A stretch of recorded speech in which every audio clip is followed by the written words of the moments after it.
Pemirsa, tongkat estafet kepemimpinan di Kementerian Keuangan resmi berpindah tangan dari Sri Mulyani kepada Purbaya Yudi Sadewa. Prosesi serah terima jabatan Menteri Keuangan digelar di Aula Dana Pala Kementerian Keuangan Jakarta. Sri Mulyani menutup masa jabatannya dengan pidato perpisahan. Ia menyampaikan terima kasih atas kepercayaannya yang telah diberikan selama ini, serta permohonan maaf atas kekurangannya dalam mengemban tugas. Prosesi serah terima jabatan Menteri Keuangan digelar di Aula Dana Pala Kementerian Keuangan Jakarta.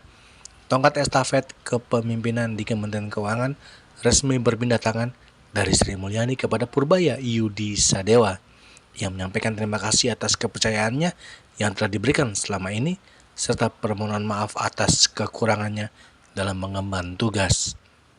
Ia juga mengucapkan selamat kepada Purbaya atas tugas dan tanggung jawab baru sebagai bendahara negara. Selain itu, ia menitipkan seluruh jajaran Kemenkeu untuk menjaga pengelolaan keuangan negara yang menjadi pilar penting untuk mewujudkan keadilan dan kesejahteraan rakyat. Abdi dan berbakti untuk bangsa dan negara Indonesia, membantu Presiden terpilih untuk mencapai cita-cita Republik Indonesia. Saya berterima kasih atas kepercayaan dan kehormatan tersebut.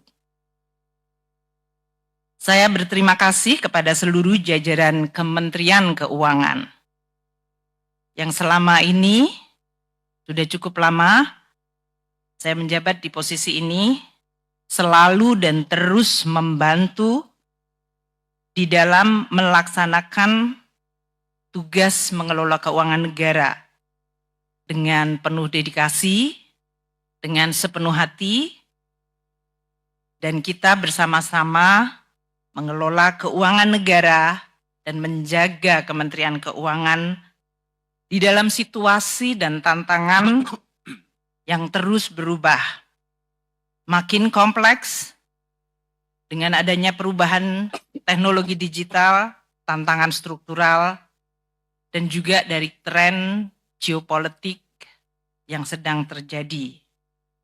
Tidak pernah mudah. Saya berterima kasih juga kepada semua pihak,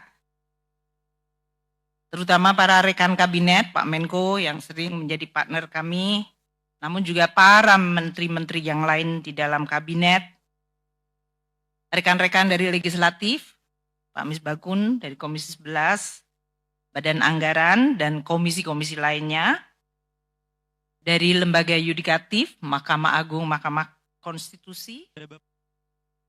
Sebagai penutup, Sri Mulyani berpesan agar jangan pernah lelah untuk mencintai Indonesia. Dari Jakarta, Julius Soeharto dan Ketut Sumadiasa melaporkan.